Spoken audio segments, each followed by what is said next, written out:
Solid food journey याच्यातला episode number 5 आज आपण बघणार आहोत. आजच्या एपिसोडमध्ये आपण 2 पॉईंट बघणार आहोत. त्यातला पहिला पॉईंट आपण बघणार आहोत, जी तुम्ही बाळाला पेज बनवता ती किती पातळ बनवायची, किती घट्ट बनवायची, त्याची कन्सिस्टन्सी काय असावी हे बघणार आहोत. आणि दुसरा पॉईंट आपण बघणार आहोत, बाळाला भरवताना आपण काय काळजी घेतली पाहिजे.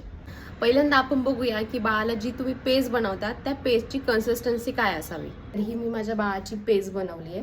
पेज आहे हे पहा, अशा पद्धतीने बाळाची पेज ही पडली पाहिजे. हे बघा, या पद्धतीने अशीच कन्सिस्टन्सी असली पाहिजे, याच्यापेक्षा जास्त घट्ट नको. बाळ जेव्हा 7 महिन्याचं होतं त्यावेळी ज्यावेळेस तुम्ही बाळाला डाळ खिचडी द्यायला सुरुवात करतात, ती डाळ खिचडी कधी कधी खूप घट्ट होते, तर तिचं प्रमाण सुद्धा हे असंच असायला हवं. हे तुम्ही चेक करायला हवं असावी बाळाच्या पेजची ही कन्सिस्टन्सी. आता याचं कारण काय, अशीच का असावा, तर 6 महिन्याचं बाळ झाल्यानंतर आपण ज्यावेळेस बाळाला चमच्याने एखादी पेज भरवतो, तर ती पेज बाळ हे चावत वगैरे नाही, तर बाळ हे डिरेक्टली गिळून घेतं.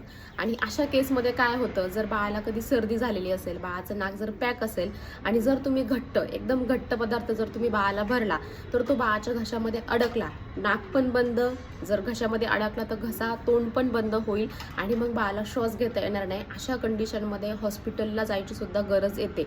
अशा खूप केसेस घडलेल्या आहेत. हे आम्ही यूट्यूबवरती एक्सपिरियन्स वगैरे बघतोय, तर त्या एक्सपिरियन्समध्ये पण बघितलेले आहे. माझ्या समोर पण अशा काही घटना घडलेल्या आहेत. ह्या कारणामुळे बाळाच्या पेजची कन्सिस्टन्सी हीच असावी. आणि मेन म्हणजे जर अशी कन्सिस्टन्सी असेल तर बाळ हे खायला कंटाळा करत नाही.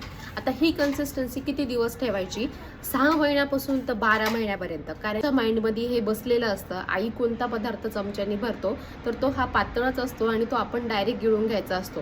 ज्यावेळेस बाळ 9 महिन्याचं होतं, 10 महिन्याचं होतं, ज्यावेळेस आपण बाळाला चपाती हातामध्ये खायला देतो, मग ती ड्राय असते. ड्राय गोष्टी ह्या चावून चावून खायच्या असतात. हे बाळाच्या सबकॉन्शियस माइंडमध्ये बसलेलं असतं. त्याच्यामुळं कधी पण तुम्ही बाळाला पेज करत असाल तर तुम्हाला कन्सिस्टन्सी हीच ठेवायची आहे. माझं बाळ आता 3 वर्षाचं आहे आणि माझ्या 3 वर्षाच्या बाळाला पण मी कधी कधी पेज बनवते. खिरीची पेज असेल किंवा नाचणीची पेज असेल तर ते बनवते नाश्त्याच्या टायमिंगला.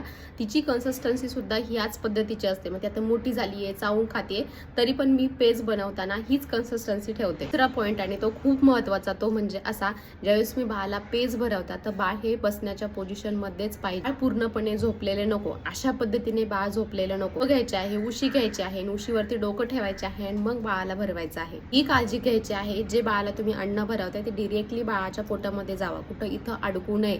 झोपताना बाळाला कधीच भरवायचं नाही. कुठलीही पेज बाळाला झोपताना भरवायची नाही. बाळाला बसण्यासाठी वेगवेगळ्या प्रकारच्या चेअर येतात, ती चेअर आणा. जर तुम्हाला अफोर्ड होत नसेल चेअर, तर बाळाला उशीवरती वगैरे बसवा, सोप्यावरती वगैरे बसवा आणि मग बाळाला खायला घाला.